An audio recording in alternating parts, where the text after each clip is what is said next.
आकाशवाणी भोपाल से प्रस्तुत हैं प्रादेशिक समाचार।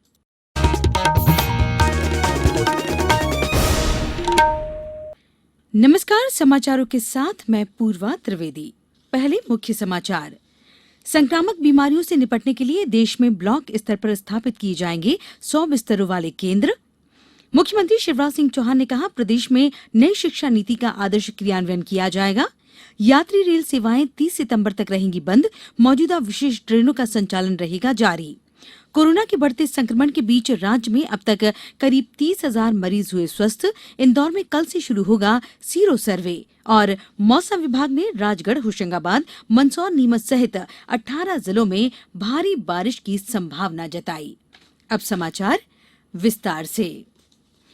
केंद्रीय स्वास्थ्य मंत्री डॉक्टर हर्षवर्धन ने कहा कि केंद्र सरकार स्वास्थ्य के क्षेत्र में बड़े पैमाने पर सुविधाओं का विस्तार कर रही है। ये सुविधाएं चरणबद्ध तरीके से अमल में लाई जाएंगी।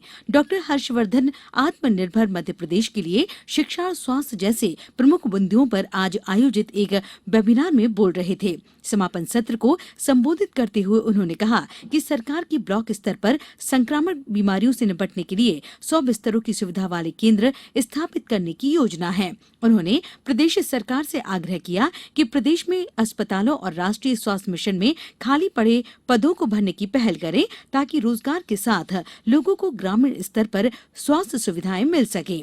वेबिनार में केंद्रीय शिक्षा मंत्री रमेश पोखरियाल निशंक ने भी भागीदारी की। इस दौरान उन्होंने कहा कि राष्ट्रीय शिक्षा नीति 2020 छात्रों को वैश्विक स्तर पर प्रतिस्पर्धा के लिए सक्षम बनाने और भारतीय मूल्यों, संस्कृति और भाषाओं से परिचित कराने के लिए है। श्री निशंक ने कहा कि नई नीति का उद्देश्य भारतीय शिक्षा प्रणाली के सभी पहलुओं में आमूलचूल बदलाव करना है। उन्होंने कहा कि राष्ट्रीय शिक्षा नीति में परंपरागत और अंतर विषयों की प्रणाली के बीच संतुलन बनाया गया है। मुख्यमंत्री ने वेबिनार को संबोधित करते हुए कहा कि शिक्षा का उद्देश्य केवल किताबी ज्ञान देना नहीं है। शिक्षा ऐसी हो जिसमें भावी जीवन की तैयारी हो। उन्होंने कहा कि प्रदेश में नई शिक्षा नीति का आदर्श क्रियान्वयन किया जाएगा। स्वास्थ्य व्यवस्थाओं का जिक्र करते हुए श्री चौहान ने कहा कि कोविड-19 ने हमें काफी जागरूक किया है। उन्होंने कहा कि ऐसे प्रयास किए जा रहे हैं जिससे कोई भी अस्पताल बिना डॉक्टर व सुविधा के न रहे। अस्पतालों में उपचार व जांच की सभी सुविधाएं और संसाधन मौजूद हों। इसके साथ ही दवाओं के साथ साथ सर्जिकल उपकरण भी प्रदेश में बने।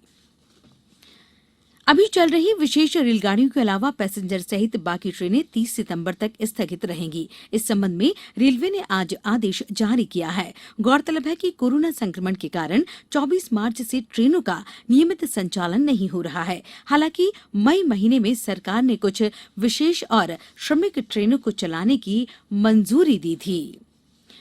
प्रदेश की सभी 5,000 ग्राम पंचायतों में महात्मा गांधी ग्राम सेवा केंद्र स्थापित किए जाएंगे। इन जन सुविधा केंद्रों से सभी शासकीय एवं अन्य सेवाएं उचित दर पर आम आदमी को उपलब्ध कराई जाएंगी। इससे ग्राम पंचायत स्तर पर सभी शासकीय अन्य कार्यों में पारदर्शिता, सक्षमता और विश्वसनीयता में वृद्धि होगी एवं ग्राम पंचायतें डिजिटलाइजेशन की ओर बढ़ेंगी।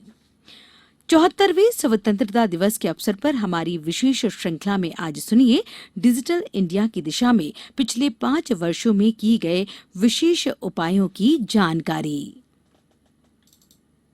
डिजिटल इंडिया कार्यक्रम ने कोविड-19 के दौरान भी महत्वपूर्ण सेवाएं प्रदान की हैं। इनमें आरोग्य सेतु, ई संजीवनी, माई जीओवी और सोशल मीडिया प्लेटफॉर्म के जरिए लोगों में जागरूकता पैदा करना शामिल है। ई सेवाओं की संख्या 2014 में 2,463 थी, जो इस वर्ष मई में बढ़कर 3,858 हो गई। इस तरह दैनिक और इलेक्ट्रॉनिक लेन देन 2014 के 66 लाख से बढ़कर 2020 में 16 करोड़ 30 लाख पर पहुंच गया। 125 करोड़ 70 लाख नागरिकों को आधार कार्ड जारी किया जा चुका है। सरकार के 56 मंत्रालयों से 426 कार्यक्रमों के अंतर्गत 11,10,000 करोड़ रुपए प्रत्यक्ष लाभ अंतरण के जरिए लोगों को भेजे गए हैं। देश में 117 करोड़ मोबाइल कनेक्शन और 68 करोड़ 80 लाख इंटरनेट कनेक्शन इस्तेमाल किए जा रहे हैं। सुपर्णा साइकिया के साथ अनुपम मिश्र, आकाशवाणी समाचार।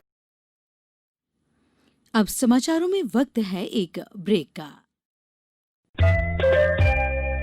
ये समाचार आप आकाशवाणी भोपाल से सुन रहे हैं। हमारे समाचारों को अब आप कभी भी और कहीं भी अपनी सुविधा के अनुसार सुन सकते हैं। ये समाचार बुलेटिन यूट्यूब, ट्विटर और फेसबुक पर AIR न्यूज भोपाल पेज पर सुने जा सकते हैं। इसके अलावा आप हमारी वेबसाइट news.air.com पर या AIR न्यूज ऐप पर भी समाचार सुन सकते हैं।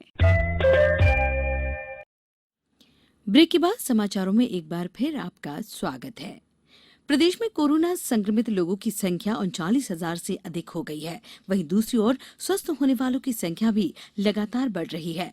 अब तक 30,000 से ज्यादा लोग स्वस्थ हो चुके हैं। राजधानी भोपाल में आज 117 नए मरीज मिले। इनमें भोपाल मेमोरियल हॉस्पिटल के एक डॉक्टर भी शामिल हैं। जिले में अब तक मिले 7,887 संक्रमितों में से 5,444 मरीज स्वस्थ हो चुके हैं। आज भी 135 लोगों को अस्पताल से छुट्टी दी गई। शहडोल से हमारे संवाददाता ने बताया कि जिले में आज 14 और संक्रमित मिले। इनमें 11 पुलिसकर्मी या उनके परिवार के लोग शामिल हैं। सिवनी में आज 2 कोरोना संक्रमित मिले। वहीं उपचार के दौरान 2 मरीजों की मृत्यु हुई है। रायसेन जिले में अब तक 429 पॉजिटिव मरीज मिले हैं, जिनमें से 340 लोग कोरोना को हरा चुके हैं। मंदसौर में आज 13 मरीजों के स्वस्थ होने पर उन्हें अस्पताल से छुट्टी दी गई। वहीं नीमच में भी 17 लोगों ने कोरोना पर विजय हासिल की। सीहोर से आज राहत की खबर मिली। यहां 16 दिन बाद आज कोरोना संक्रमण का कोई नया मामला सामने नहीं आया।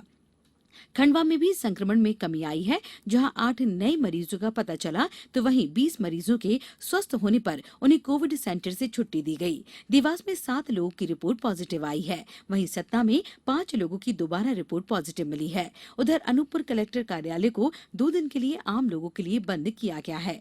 कार्यालय के सभी अधिकारी कर्मचारी की कोरोना जांच की जाएगी। जिले में आज 10 लोग कोरोना को मात देकर घर लौटे। इंदौर जिले में कोरोना वायरस के प्रति नागरिकों की रोग प्रतिरोधक क्षमता जांचने के लिए कल से सीरो सर्वेक्षण शुरू किया जा रहा है। पेश है एक रिपोर्ट। इंदौर कोरोना संक्रमण के मामले में फिलहाल प्रदेश में शीर्ष स्थान पर है। कल 208 नए कोविड-19 प्रभावितों के मिलने से जिले में अब तक 8,724 लोग कोरोना संक्रमित हो चुके हैं। राज्य सरकार ने कोरोना संक्रमण पर नियंत्रण के लिए इंदौर में सीरो सर्वेक्षण करवाने का निर्णय लिया है।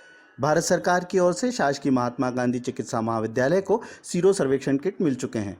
इंदौर संभाग आयुक्त डॉक्टर पवन शर्मा ने आकाशवाणी को बताया कि आगामी 12 से 15 दिनों तक इंदौर की शहरी सीमा में 7,000 लोगों के सेरो सर्वेक्षण का लक्ष्य रखा गया है। इसके तहत प्रत्येक घर में एक व्यक्ति का खून का नमूना लिया जाएगा। इसके बाद जांच के आधार पर यह पता लगाया जाएगा कि कितने प्रतिशत लोगों में कोरोना वायरस से लड़ने वाले एंटीबॉडी विकसित हो चुके हैं। इस सर्वेक्षण से यह भी पता चल सकेगा कि कितने प्रतिशत आबादी में हर्ड इम्यूनिटी यानी सामुदायिक रूप से रोग प्रतिरोधक क्षमता विकसित हो रही है। सर्वेक्षण के लिए इंदौर के 85 वार्डों में 85 दलों का गठन किया गया है। प्रत्येक दल में 2 सदस्य रखे गए हैं। मनिंद्र कुमार दुबे, आकाशवाणी समाचार, इंदौर।